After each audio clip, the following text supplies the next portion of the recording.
Good evening, everyone. Welcome to Ansarkari. Today we will do smart facts from PIB from 16 to 31st January 2022. It will cover GS2, GS3, economy, international relation, and polity and governance. Then environment, art and culture, science and tech. Starting with the first article, it talks about National Commission for Safai Karamchari. तो important point है कि National Commission for Safai Karamchari was set up in 1993 under National Commission for Safai Karamchari Act 1993. No, it is non-statutory body. It is extended from time to time through resolution. It was established by the Act, but now it is non-statutory body from 2004. It defines a Safai Karamchari as a person who engages in manual carrying of human excreta or any sanitation work.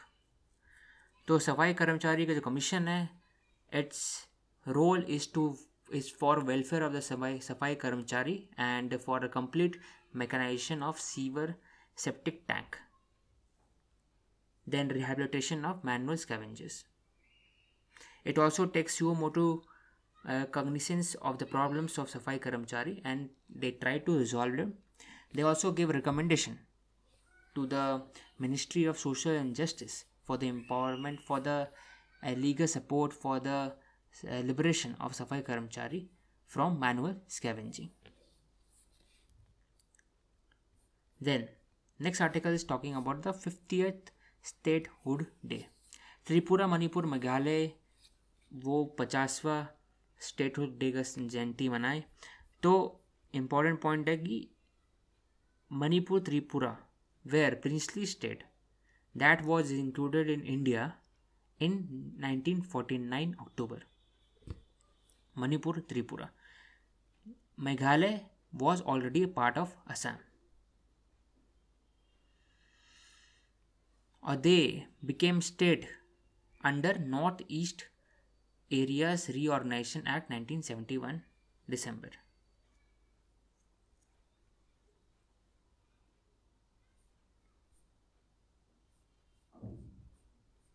तो state reorganisation commission है क्या? The third commission and JVP commission committee supported the reorganisation of the state on the grounds of administrative purposes.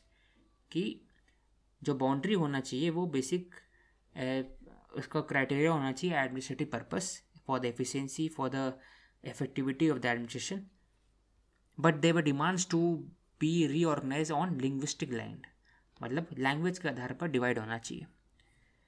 तो already वहाँ पर demand चल रहा था by the Telugu speaking population of the Andhra Pradesh. तो justice Fazal Ali, KM Panikkar and HN Kunzru, important नाम है. The committee was set up in 1953 to study into the matter. It recommended that reorganisation should be on the administrative convenience, efficiency etcetera and also linguistic criteria. तो दोनों administrative भी और linguistic criteria भी. और उसी के आधार पर government divided countries into 14 state, 6 union territories under state reorganisation act 1956. तो पहला पॉइंट है Tripura Manipur was princely state that was included in India in 1949 October. Then it became state on 21st January of 1972. और जो स्टेट एक्ट्स है, north eastern states reorganisation act 1971, इनके under में वो state बने. साथ ही साथ Meghalaya was statehood was given statehood in 1972, but it was already part of Assam.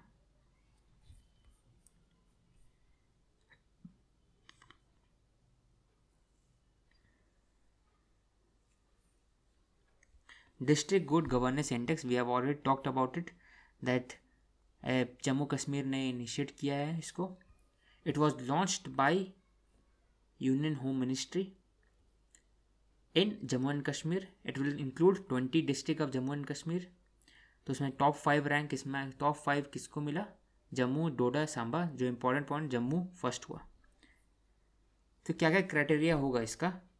It it will include किसान credit card scheme, soil health card, कितना कवरेज है, साथ ही साथ कितना परसेंटेज इंक्रीज हुआ है in the drinking water facility, toilets, electricity, registered school, primary health care centre, meat production, horticulture produce, commerce and industry sector in terms of GST registration, credit available for handicraft industry in self employment, Jan Dhan योजना। तो ये सब एक तरह से area cover किया जाएगा district good governance index में। उससे 3-4 पॉइंट फ़ायदा होगा। पहला है कि it will empower the good governance among the public, it will increase the trust by the public on the institutions, and also it will promote citizen centric governance, it will increase the citizen participation in the governance, and also it will help to decentralize the governance system. It will achieve the target of minimum government, maximum governance. The next article is talking about the National Commission for Women. It is a statutory body set up by National Commission for Women Act 1990 और ये establish किया गया था 1992 में।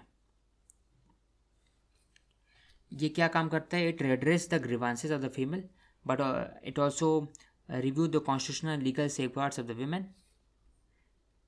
and also advise the government on various policy matters.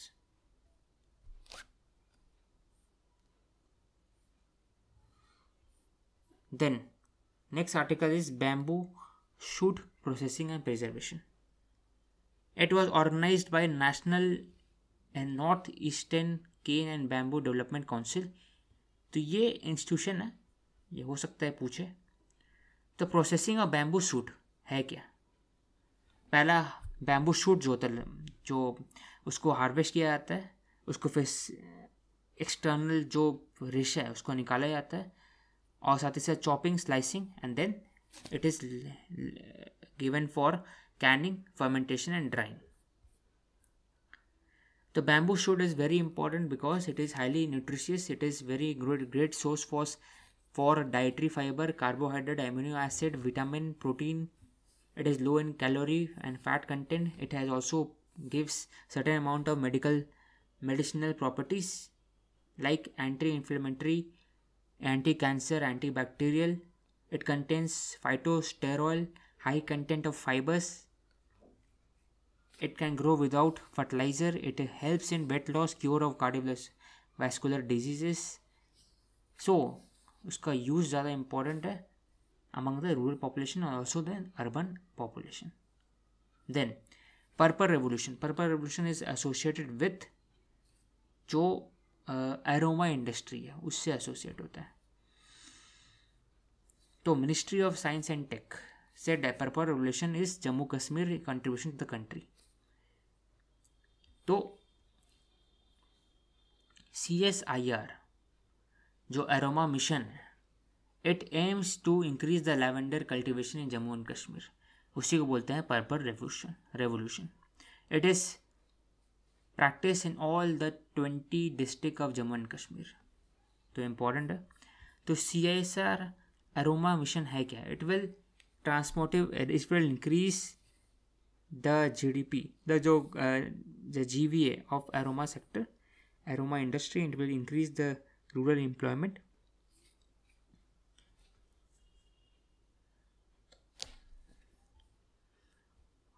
तो important point है कि aroma में जो ये यूज़ हो रहा है lavender, it is native to Europe, it is not native to India. It can be asked in prelims.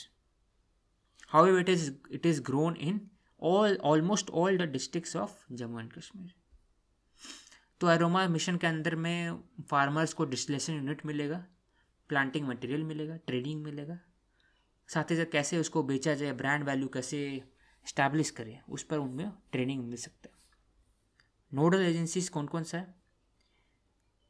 तो पहला है CSIR institute of Himalayan bio resource technology Palampur, CSIR Indian institute of integrative medicine.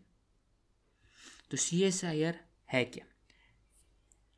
It is an autonomous body under MOST, Ministry of Science and Tech, largest R&D organization in the country. It covers various spectrum, जो मतलब सब wide spectrum है, oceanographics, geophysics, drugs, genomics, biotechnology, nanotechnology etcetera.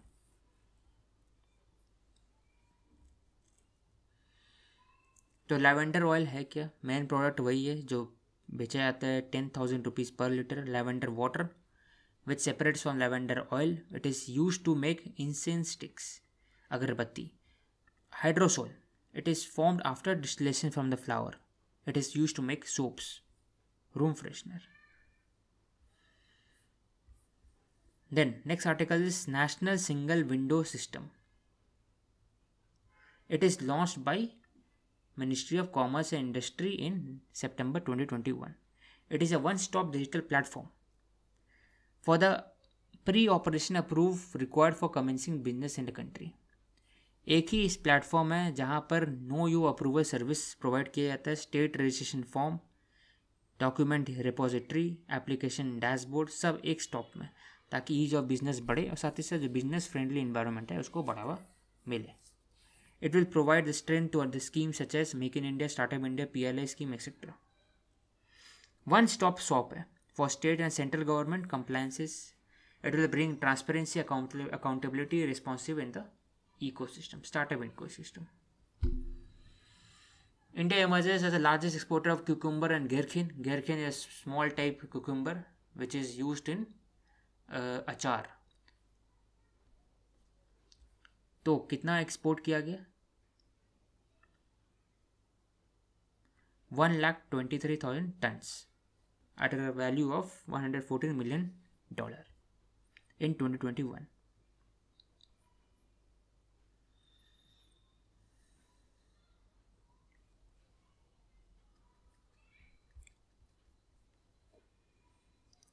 In 2021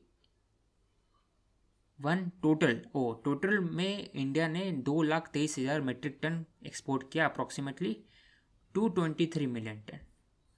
तो APEDA एक तरह से promote करता है फूड प्रोसेसिंग इंडस्ट्रीज को for the better remuneration in the outside market, global market. साथ ही साथ they undertake initiative of infrastructure development.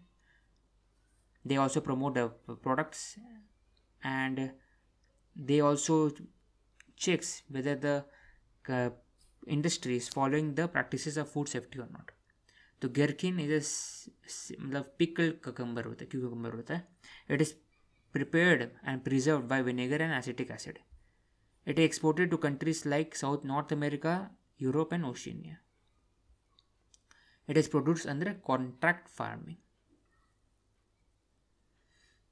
तो 15% of the world gherkin it is grown in India. तो सबसे ज़्यादा इसका कल्टीवेशन होता है सदर्न इंडिया में, करीब सदर्न इंडिया में ही होता है. तो mostly it is grown in southern India. अगर ये स्टेटमेंट पूछा जाएगा तो सही.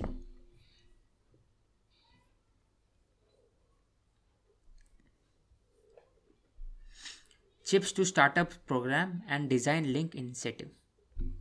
मिनिस्ट्री ऑफ इलेक्ट्रॉनिक्स इंफॉर्मेशन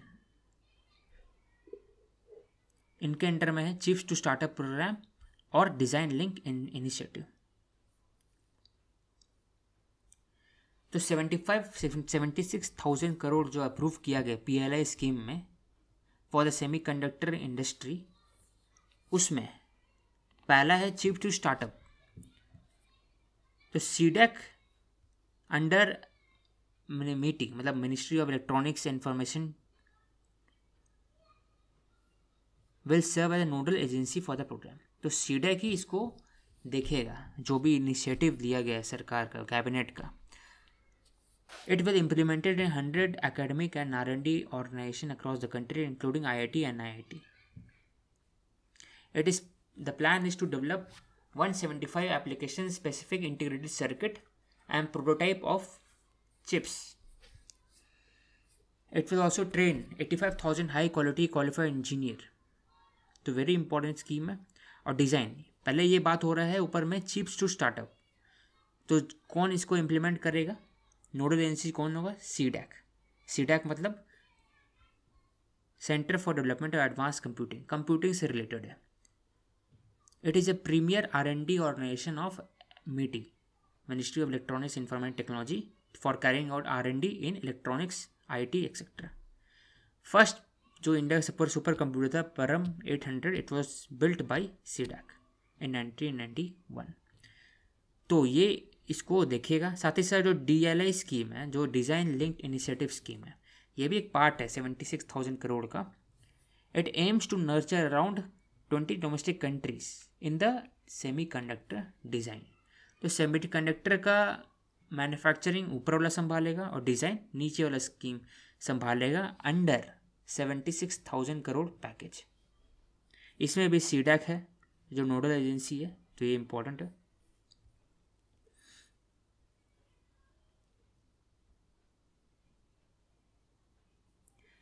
तो स्कीम के पास 3 कंपोनेंट है। पहला है चिप डिज़ाइन, जो बात कर लिए, चिप डिज़ाइन स्कीम। सेकेंड है product design linked initiative, then deployment linked initiative. तो ये 3 है। Then next article is talking about the marine product export. Total export has grown to $5.5 billion in 2019. Overall export जो कितना था इन 2020-2021 was around $6 billion, 5.96। तो ये important point है, $6 billion।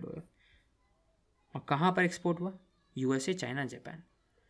तो सबसे ज़्यादा जो मरीन प्रोडक्ट है उसमें किसका वैल्यू है? फ्रोजन श्रिम्प्स का है 74%। तो अगर पूछेगा फ्रोजन फिश तो गलत आंसर है। फ्रोजन श्रिम्प्स 74% ये एक्सपोर्ट करता है इंडिया। टॉप डेस्टिनेशन कंट्रीज कौन कौन से? US, China, Japan. सेकेंड पे आता है फ्रोजन फिश, देन आता है फ्रोजन स्क्विड। तो गवर्नमेंट का इनिशिएटिव क्या क्या है? तो मपेडा, ऐसे अपेडा है एग्रीकल्चर प्रोडक्ट के लिए, वैसे मपेडा मरीन प्रोडक्ट के लिए। It was set up in 1972 by ministry of commerce and industry. अगर देखा जाए पहले तो अपेडा ये भी मिनिस्ट्री ऑफ कॉमर्स इंडस्ट्री से इस्टेब्लिश किया गया। तो it is for promotion of export of marine product from India. Then Pradhan Mantri Matsya Sampada Yojana, it is was launched in 2020 with a budget of 20,000 crore. It was to be implemented from 2020 to 2025 in all state and union territories. It set a target of 1 lakh crore of fish export and 70 lakh ton of fish production with a generation of 55 lakh employment. तो pink revolution पढ़ लिए, Honey revolution के लिए sweet revolution पढ़ लिए, और अभी blue revolution,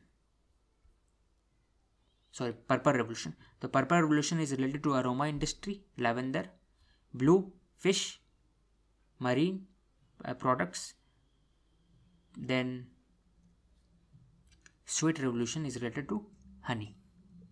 the next article is India Israel industrial R&D and technological innovation fund.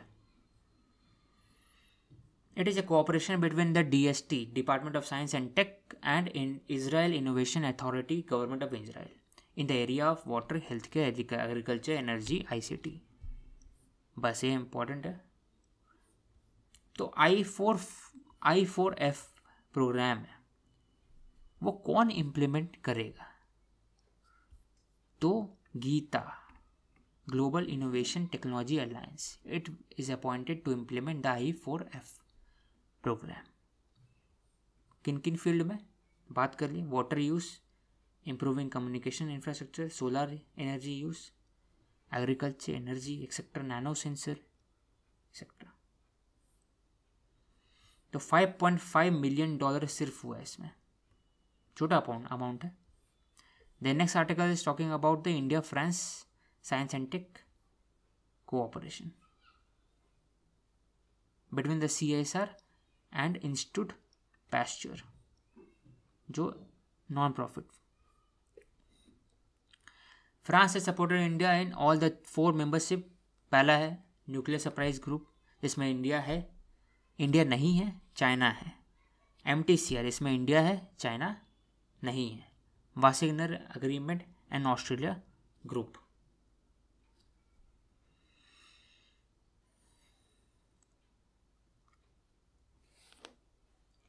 तो इंडिया तीनों में, MTCR में भी है, वाशिंगटन अग्रीमेंट में भी है, ऑस्ट्रेलिया ग्रुप में भी है, लेकिन NSG में नहीं है. तो फ्रांस इंडिया को सपोर्ट करता है NSG में.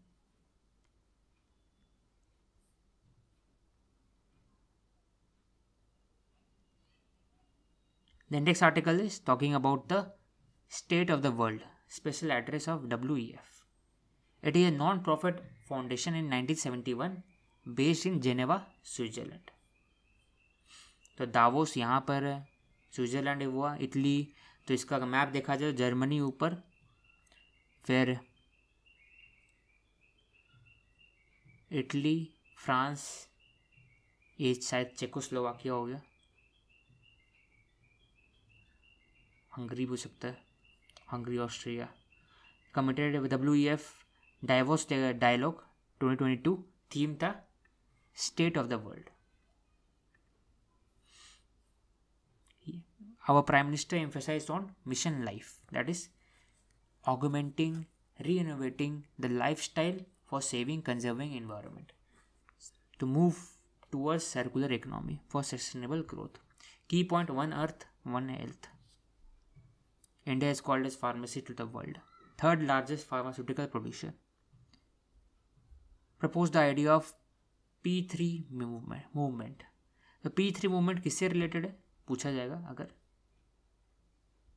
तो WEF से होगा. लाइफ बात कर लिए, sustainable lifestyle for conserving environment. Throw away culture and consumerism should be reduced to enhance the climate challenge. Then सब major report publish by WEF क्या क्या है.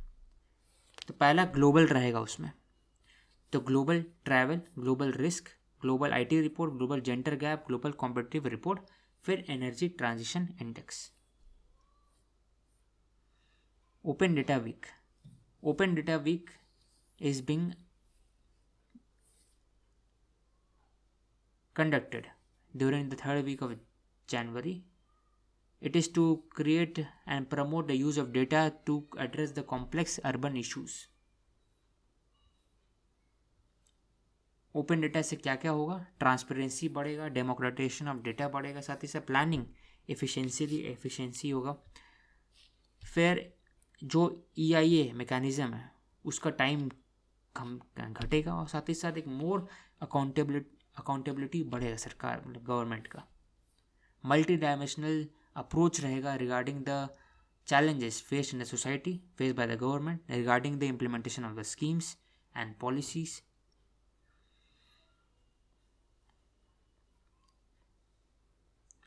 तो कोवैक्सीन, कोविशील्ड इंडिया में बना है वैक्सीन बस. The next article is perovskite solar cell. अभी जो सोलर सेल है उसका एफिशिएंसी पहले 3% था, जो अभी 25% हो चुका है पेरोव्स्काइट सोलर सेल का. क्यों हुआ है? क्योंकि titanium dioxide nano rod, it is based on perovskite solar cell. It will help the solar cell with a stable light harvesting active layer.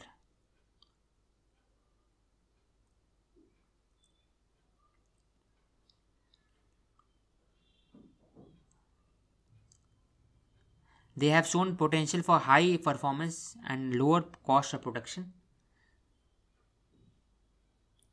TiO2 nano rod, ये इंपॉर्टेंट पॉइंट है. तो एक तरह का एक्टिव लेयर रहेगा जिसके कारण absorption बढ़ेगा, एफिशिएंसी बढ़ेगा from light energy to electricity. Nano rod क्या होता है? 1 डायमेंशनल स्ट्रक्चर होता है that provide the path of electric transport. तो नैनो रॉड हर एक फंडामेंटल पार्टिकल से बन सकता है, जैसे कार्बन का ही बन सकता है, गोल्ड, जिंक, मैनी मटेरियल। तो सिलिकॉन बेस्ड सोलर सेल से ज़्यादा अच्छा ये क्यों रहेगा? तो पहला पॉइंट है कि अभी higher price of solar cell है, क्योंकि inorganic solar cell, silicon based solar cell requires higher temperature for processing, इसलिए दाम ज़्यादा है तो दाम घटेगा और पेरोव्स्काइट सोलर सेल को यूज़ करेंगे तो। दूसरा, रिसाइकलिंग बहुत टफ है, हजार्डस है, जो आसान होगा। तीसरा पॉइंट है कि जो पेरोव्स्काइट सोलर सेल है it can react to different wavelength हर, और जो लेकिन it will be beneficial to silicon based solar cell. उसके बाद the flexibility, semi transparency, it will be more in perovskite PVC.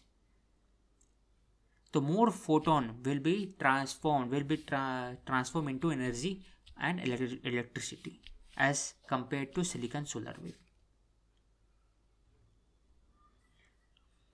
Thin layer of perovskite add किया जाता है, इसलिए पेरोव्स्काइट सेल बोला जाता है इसको। तो उसका जो बैंड गैप है सिलिकॉन का कि कुछ ही वेवलेंथ एब्जॉर्व करता है, उससे बढ़ जाता है bandwidth. It enables the silicon to absorb more photon including the high energy one from blue light. तो विब्योर होता है तो रेड मतलब होता है और W वायलेट इस तरफ है, तो हाई एनर्जी जो लाइट है इसको एब्जॉर्व कर सकेगा, और साथ ही साथ it the more photon will be translated into energy and electricity. इसलिए पेरोव्स्काइट जो स्केल होता है वो सोलर सेल होता है जो ज़्यादा एफिशिएंट है। The next article is talking about the state environment impact assessment authority. तो स्टार रेटिंग ये इस्टेब्लिश किया गया है for encouraging efficiency, transparency and accountability in the state environment impact assessment authority. तो SEIA, तो पहले environment impact assessment authority S लगा दीजिए। It is very important arm of environment ministry for the implementation of EIA notification eight state level. उसमें category A, category B होता है। Category A requires the mandatory environment clearance at the central level and category B are reviewed at the state level by SCIA। ये फ़र्क है। Category A project उसमें screening process नहीं होता है, category B में स्क्रीनिंग प्रोसेस होता है। तो इन्वायरमेंट मिनिस्ट्री ने रैंक करना चाहा स्टेट्स को according to the how quickly they are giving environmental clearance to the infrastructure project and also they are not diluting the purpose of EIA। तो समझते हैं कि 2006 का अमेंडमेंट EIA का है क्या। It has 4 stages. पहला स्क्रीनिंग किया जाएगा for investment, location, type of project, then scoping किया जाएगा, उसके बाद पब्लिक हियरिंग किया जाएगा और साथ ही साथ अप्रेसल किया जाएगा। तो स्टार रेटिंग जो सिस्टम है it is based on the EIA notification 2006। ये इंपॉर्टेंट है। It encourages the state Environment Impact Assessment Authority to increase their efficiency in decision making without diluting its regulatory safeguard. No negative marking is proposed. उससे क्या होगा, streamlining होगा environmental clearance का, साथ ही साथ रिड्यूस होगा। एक टाइम फाइल लेके जो बैठे रहते हैं तो वो कम होगा। तो undue time that is been taken in the grant of clearance it will decrease. It will increase the accountability, transparency and efficiency of the system. The next article is talking about the Pandit Jasraj Culture Foundation. He is regarded as a very important part of Hindustani classical music. He was born in Hisar in 1930, Haryana. He was given Padma Shri, Padma Bhushan and Padma Vibhushan. He died in 2020. He belonged to Mewati Gharana, which is part of Hindustani classical music. तो मेवाती घराना है क्या? मेवाती घराना is a musical family of Hindustani classical music founded in 19th century by Ustad Ghage Nazir Khan. He belonged to the kingdom of Jodhpur in Mewat region, Rajasthan. 19th century का है मेवाती घराना। मेवाती घराना का जो फिलॉसफी है, it is based on शुद्ध वाणी, शुद्ध मुद्रा। शुद्ध वाणी मतलब प्योर साउंड, मुद्रा मतलब एक्सप्रेशन, और शुद्ध सुर मतलब प्योर नोट। तो मेवाती घराना से रिलेटेड है पंडित जसराज जी।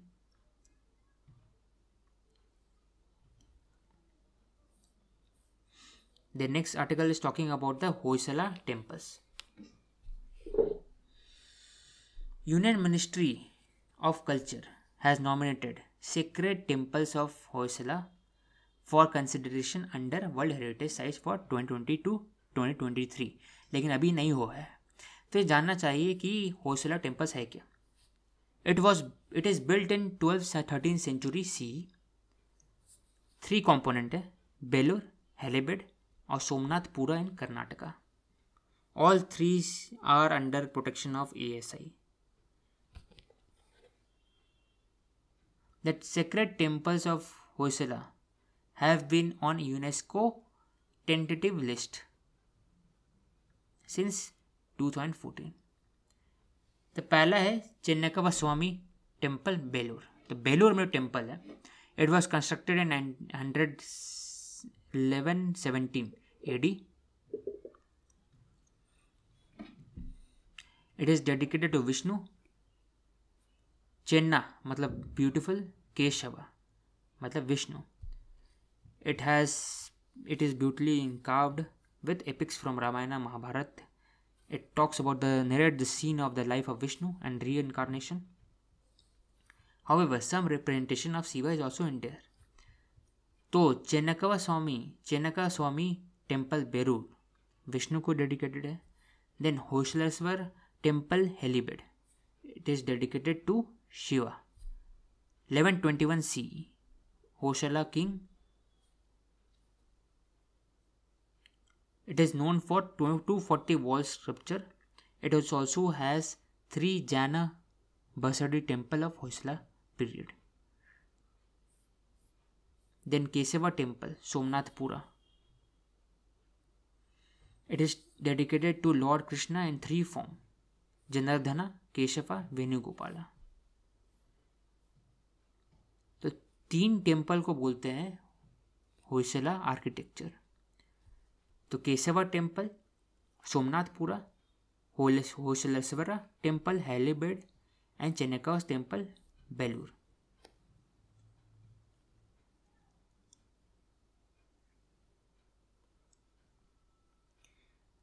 तो होयसला टेम्पल है क्या? It was built under the rule of Hoysala empire in 11th and 14th century. It is also called as hybrid Vesara type of architecture, mixed Dravida Nagara. Basic Dravidian morphology रहता है, लेकिन it has a very strong influence of Nagara tradition of North and Western India and Karnataka Dravida by Kalyani Chalukya. सबसे important point है इसमें कि central pillared hall, multiple shrine रहेगा and साथ ही साथ एक स्टार लाइक डिजाइन रहेगा। स्टार लाइक, ऐसे स्टार है, स्टार लाइक डिजाइन रहेगा पूरा टेम्पल ऊपर से अगर देखेंगे तो। और इंट्रिकेटली स्टार लाइक डिजाइन। और फिर दूसरा, it is made of soap stone, जो एक सॉफ्ट स्टोन होता है जिसमें आर्टिस्ट को आसानी होता है स्कल्पचर्स को कार्व करने के लिए। तो they are made up of soap stone, they are very beautifully carved. और साथ ही साथ